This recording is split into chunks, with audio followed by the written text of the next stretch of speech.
यदि सच में टॉपर बनना है तो आप सभी बिल्कुल सही जगह है। स्वागत है हमारे इस यूट्यूब चैनल पे। तो आज हम सब इकोनॉमिक्स का फर्स्ट चैप्टर का पार्ट 3 पढ़ने वाले हैं। तो आज का हमारा फर्स्ट टॉपिक है आधारभूत संरचना। क्या है आधारभूत संरचना? आखिर आधारभूत संरचना है क्या? वे सभी सुविधाएं तथा सेवाएं जो आर्थिक विकास के लिए सहायक होती है, आर्थिक विकास कहलाती है। मतलब वे सभी क्रियाएं जिससे सेवाओं से हम अपने क्षेत्र को बेहतर विकास दे सके, वे सभी क्या है? आर्थिक विकास है। जैसे क्या? बिजली, परिवहन, संचार, बैंक, स्कूल या कॉलेज और अस्पताल। ये सभी सुविधाएं जितनी विकसित होंगी तो वो देश उतना ही आर्थिक मायने में विकसित होगा। ठीक है। अब नेक्स्ट है बिहार के विकास की स्थिति। अब बिहार में जो मेनली विकास हुआ है उसकी स्थिति क्या है, उस सभी को हम समझाने वाले। तो 15 नवंबर 2000 को बिहार झारखंड से अलग हुआ। क्या हुआ? 15 नवंबर 2000 को क्या हुआ? बिहार झारखंड से अलग हुआ। संसाधनों के मामले में बिहार धनी होते हुए भी इसकी स्थिति क्या है? दयनीय है। क्या है? दयनीय है। गरीब कैंसर के समान होते। क्या होते हैं? गरीब कैंसर के समान होते। यह किसने कहा? प्रसिद्ध अर्थशास्त्री कुंजेश ने क्या कहा? गरीब कैंसर की तरह होते हैं। या आप सभी के पीवाईक्यू क्वेश्चन में पूछे जाते हैं कि गरीब कैंसर के समान होते हैं। यह कथन किसका है? तो किसका है? तो कुंजे नेट का है। ठीक है। नेक्स्ट है विकास के मार्ग। क्या है? विकास के मार्ग। पूर्व प्रसिद्ध डॉक्टर APJ अब्दुल कलाम जी का कहना है बिहार के विकास के बिना भारत का विकास संभव नहीं। क्या है? मतलब डॉक्टर APJ अब्दुल कलाम जी का कहना है कि यदि हम वास्तव में भारत देश में विकास चाहते हैं तो उस विकास को देखते हुए हमें पहले क्या करना होगा? बिहार को विकसित करना होगा। क्योंकि बिहार काफ़ी ऐसी संपदाओं से युक्त है कि जो पूरे देश से भारत को क्या करता है? अलग करता है। ठीक है। बिहार के पिछड़ेपन का मुख्य कारण तो बाढ़ तथा सूखा से क्षति। क्या होता है? बिहार में मेनली क्या होता है? बाढ़ भी आता है और क्या आता है? सुखाड़ भी आता है। खासकर कहाँ पे? उत्तरी बिहार के जो क्षेत्र है उसमें क्या आता है? बाढ़ आता है।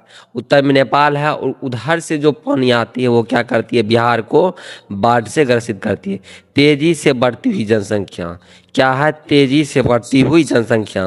मतलब तेजी से बढ़ती जनसंख्या का भरण पोषण करने में ही हमारे देश की क्या होती है? काफ़ी संपदाएं उसकी ओर चली जाती है। ठीक है। कृषि पर अत्यधिक निर्भरता। हमारे देश में रोजगार का कोई मेनली कारण नहीं। क्या है? अधिकतर लोग यहाँ के 54 से 55% लोग क्या है? कृषि पर अपना आजीविका चला रहे हैं। उसके बाद है आधारभूत संरचना का अभाव। मतलब आधारभूत संरचना यानी बिजली, पानी, इस सब का क्या बिहार में? लेकिन क्या है? अभी भी बहुत ऐसा क्षेत्र है जहाँ इसकी क्या है? कमी है। औद्योगिक पिछड़ापन। आप सभी देखे होंगे कि अदर स्टेट जो है, अदर राज्य जो है, वहाँ क्या है? उद्योग लगा है। लेकिन बिहार में क्या है? उद्योग की पूरी कमी है। बिहार में उद्योग नहीं है। उसके बाद क्या हो गया? गरीबी। उसके बाद क्या हो गया? गरीबी। यहाँ क्या है? गरीबी है। लोग को अपना जीवन यापन करने के लिए जितनी धन की आवश्यकता होती है उतना की पूर्ति नहीं हो पाती। उसके बाद खराब विधि व्यवस्था। क्या है? खराब विधि व्यवस्था। यहाँ की कोई कह सकते हैं नियम कानून जो होना चाहिए वो क्या है? उतना अच्छी नहीं है। कुशल प्रशासन का अभाव। मतलब अच्छी प्रशासन का अभाव है यहाँ पे। ठीक है। इन सभी कारणों से 8 कारणों से क्या है? हमारा राज्य पिछड़े राज्य की गिनती में आता है। अब नेक्स्ट है समस्या और समाधान। मतलब अब पिछड़ा है तो इसका कुछ ना कुछ समाधान भी होगा। तो इसके समाधान के लिए हम क्या कर सकते हैं? पहले तेजी से बढ़ती हुई जनसंख्या है, जनसंख्या पर नियंत्रण करना होगा। क्या करना होगा? जनसंख्या पर नियंत्रण करना होगा। ये जो तेजी से जनसंख्या बढ़ रही है इसको क्या करना पड़ेगा? कम करना पड़ेगा। उसके बाद क्या होगा? कृषि का तेजी से विकास एवं उद्योग का विकास। क्या होगा? कृषि जो है वो वैज्ञानिक टेक्नोलॉजी से उसका इस्तेमाल होना चाहिए और यहाँ पे उद्योग लगना चाहिए। ठीक है। उसके बाद बाढ़ पर नियंत्रण। बाढ़ और सुखाड़ पर क्या करना चाहिए?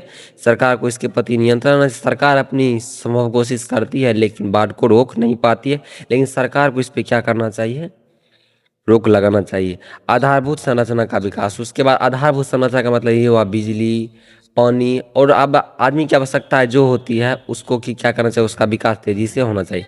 शांति व्यवस्था एवं स्वच्छ ईमानदार प्रशासन, क्या होना चाहिए, शांति का वातावरण होना चाहिए और ईमानदार प्रशासन व्यवस्था होनी चाहिए, तब क्या होगा, असली मायने में बिहार विकास करेगा। गरीबी को दूर करना एवं संसाधनों का हस्तांतरण, मतलब गरीबी को दूर करना और संसाधन जो उसका क्या करना, उपयोग करना और किस तरह से होता है इसका वो विकास करना। ठीक है, अब नेक्स्ट है कृषि जनित उद्योग। क्या है, कृषि जनित उद्योग। कृषि जनित उद्योग यानी कृषि जनित उद्योग किसको कहते हैं, ऐसा उद्योग जो कृषि उत्पादन पर आधारित होता है या जिनके उत्पादन में कृषि से कच्चा माल आता है। मतलब ऐसा उद्योग जो प्रत्यक्ष और अप्रत्यक्ष रूप से किस पर निर्भर करता हो, कृषि पर निर्भर करता हो। जैसे हो गया खेत में कच्चा माल आम या टमाटर हो गया, ठीक है, इसका परिसंस्करण किया जाएगा और क्या होगा, मूल्य वर्धित उत्पाद बनेगा। आम से इसका अचार बनेगा, टमाटर से इसका क्या बन जाएगा, सॉस बन जाएगा। ये क्या है, कृषि जनित उद्योग का क्या है, उदाहरण है। ठीक है, अब नेक्स्ट है गरीबी रेखा। गरीबी रेखा PPL होता है और APL होता है, APL होता है। BPL का मतलब होता है बिलो पॉवर्टी लाइन और APL का क्या होता है, अबव पॉवर्टी लाइन। मतलब BPL का मतलब होता है बिलो पॉवर्टी लाइन, मतलब गरीबी रेखा से क्या, नीचे, गरीबी रेखा से नीचे। और APL का मतलब क्या होता है, अबव पॉवर्टी लाइन, मतलब गरीबी रेखा से ऊपर। सरकार का यह एक मापदंड है, इसी के आधार पे लोग का जो भी होता है वो विकास के लिए सरकार काम करती है। क्या गया, गरीबी रेखा से नीचे। वो इसमें क्या है, भोजन है, वस्त्र है, आवास है, स्वास्थ्य है। ठीक है, अब नेक्स्ट है विकास और सामाजिक सुरक्षा। क्या है विकास एवं सामाजिक, गरीबी रेखा, न्यूनतम स्तर की पहचान। ठीक है, सार्वजनिक वितरण प्रणाली, बुनियादी आवश्यकताओं को भोजन सुरक्षा। ये क्या है, PDS, मतलब आप सब राशन जो उठाते हैं वह क्या है, इसी के अंतर्गत सरकार क्या करती है, गरीबों के लिए सार्वजनिक वितरण प्रणाली PDS के माध्यम से क्या करती है, कोई आदमी भूखा ना रहे इसके लिए क्या करती है, पोषण चलवाती है, जिससे लोग अपना भरण पोषण कर सके। उसके बाद सशक्तिकरण। सशक्तिकरण मतलब आदमी मजबूत है। राष्ट्रीय ग्रामीण रोजगार गारंटी यानी नरेगा।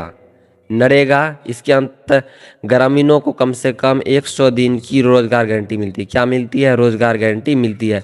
मतलब यह सरकार के द्वारा चलाया गया ऐसा थी जिसमें साल में कम से कम 100 दिन लोगों के लिए क्या होता है, काम की व्यवस्था की जाती है नरेगा के अंतर्गत। फुल फॉर्म क्या होता है, national rural employment guaranteed act. ठीक है, हिंदी में इसको कहते हैं राष्ट्रीय ग्रामीण रोजगार गारंटी अधिनियम इसको कहते हैं। ठीक है, यदि आप सभी को वीडियो पसंद आए तो वीडियो को लाइक कीजिए और चैनल को सब्सक्राइब कीजिए, क्योंकि हमारे यहाँ आप सभी को ऐसा ही वीडियो मिलता रहेगा। धन्यवाद।